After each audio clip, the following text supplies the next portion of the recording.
রফিকুল ইসলাম মাদানী, উনি তার প্রয়োজনে দুইটা বিয়ে করেছেন। তো বিয়ে করার পরে সে ফেসবুকে স্ট্যাটাস দিয়েছে দুই বিয়ে করেছে, এটা নিয়ে ওনার নিয়ে ট্রল শুরু হয়েছে। আরে ভাই, ওনার প্রয়োজন হয়েছে এই জন্য তো সে বিয়ে করছে, আপনার প্রয়োজন হলে আপনি করেন, আরেকজনকে নিয়ে সে হালাল কাজ করছে। কারণ আল্লাহ তো বলেছেন ফানকিহুমা তোয়াবালাকুম মাসনা, দুইটা বিয়ে করার পারমিশন আল্লাহ দিয়েছেন।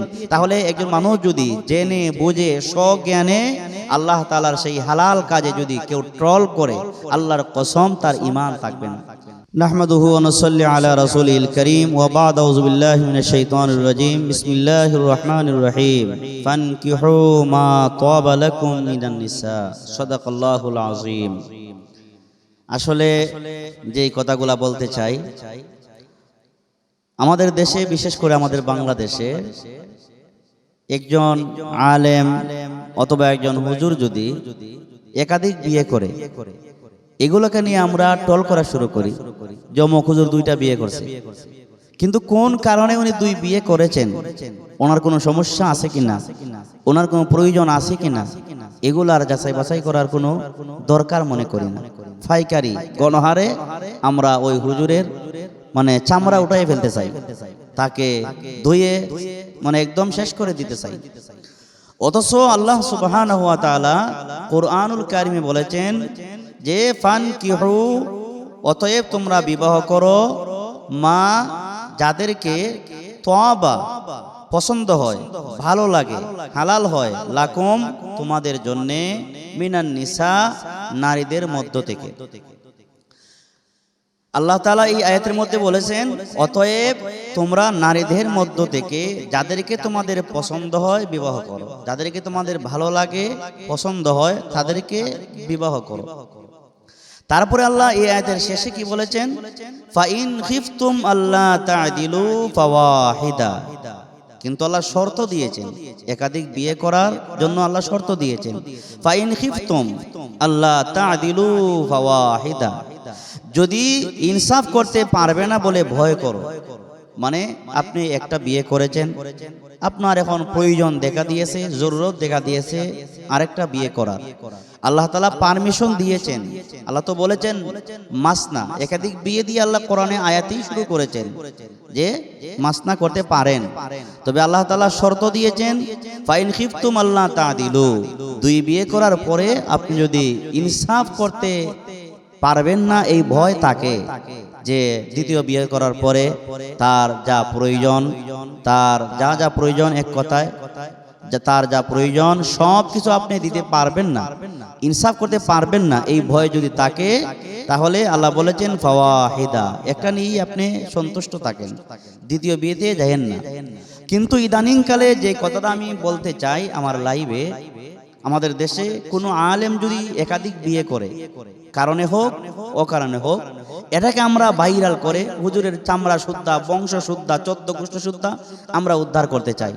অথচ বাস্তবে আমাদের দেশে আপনি বাংলাদেশের যে কোনো পার্কে যান, দেখবেন জোড়ায় জোড়ায়, কবুতরের জোড়ায় জোড়ায় ছেলে মেয়েরা তারা বসে গল্প করতেছে, আড্ডা করতেছে, আরো কত মানে রং বেরঙের আকাম কুকাম করতেছে।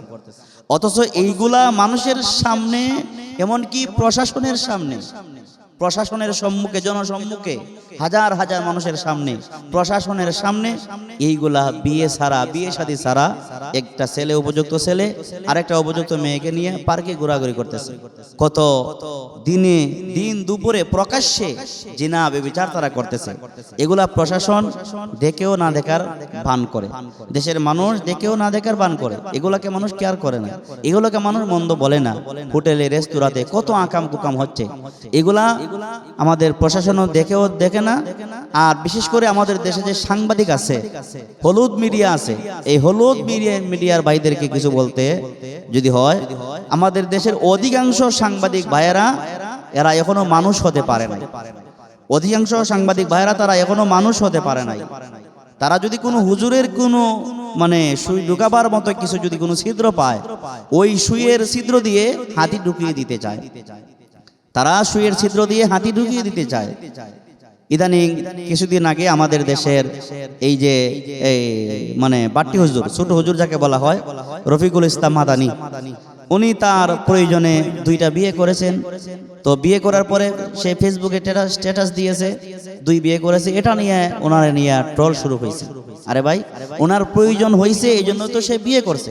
আপনার প্রয়োজন হলে আপনি করেন, আরেকজনকে নিয়ে সে হালাল কাজ করছে। কারণ আল্লাহ তো বলেছেন ফানকিহুমা তোয়াবালাকুম মাসনা, দুইটা বিয়ে করার পারমিশন আল্লাহ দিয়েছেন।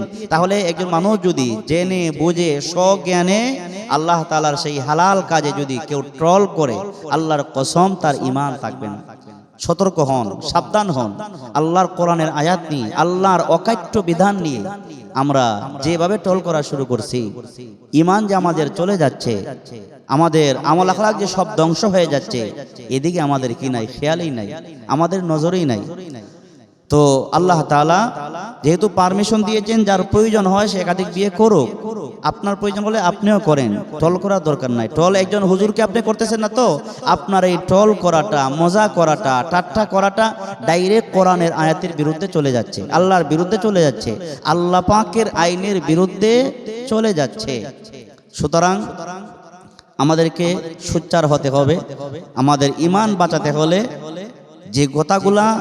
যে কথাগুলার দ্বারা ঈমান চলে যায়, আল্লাহর আইনের বিরুদ্ধে চলে যায়, আমি যে একজন মুসলমান, আমার কথাগুলা কেন আল্লাহর বিরুদ্ধে চলে যাবে? আর একজন হুজুরকে গায়েল করতে যাইয়া, গালাগালি করতে যাইয়া আমি কোরআনের বিরুদ্ধে কথাগুলা বলে ফেলতেছি, এদিকে আমাদের নজর দিতে হবে। আপনার প্রয়োজন হলে আপনি একাধিক বিয়ে করেন, অযথা একজন হুজুরের ইজ্জত সম্মান নিয়ে টানাটানি করার কিনাই দরকার নাই। তবে এই বিষয়ে আমাদের আরো সতর্ক হতে হবে। দুই বিয়ে, একাধিক বিয়ে করার বিষয়ে সতর্ক হতে হবে। যেন আল্লাহ তো বলেছেন যে আল্লাহ তাদিলু ফাওয়াহিদা, ইনসাফ করার মতো যদি আমাদের সামর্থ্য না থাকে, ইনসাফ করতে পারবো না এই ভয়ে যদি থাকে, তাহলে একাধিক বিয়ে আল্লাহ নিষেধ করেছেন। একটা নিয়েই সন্তুষ্ট থাকতে হবে। যারা একাধিক বিয়ে করবেন, নিজেকে আগে প্রশ্ন করুন, আমি, আপনি, আপনারা মানে তার ইনসাফ করতে পারবো কিনা, তাদের হক আমরা আদায় করতে পারবো কিনা। যদি আদায় করতে পারি, আদায় করতে পারেন, এই বিশ্বাস যদি থাকে, তাহলে একাধিক বিয়ে করেন, না হয় একটা নিয়েই সতর্ক থাকেন। আল্লাহ তাআলা আমাদের সকলকে সহি বুঝদান করুন। ওয়া আখিরু দাওয়ানা আনিল হামদুলিল্লাহি রাব্বিল আলামিন।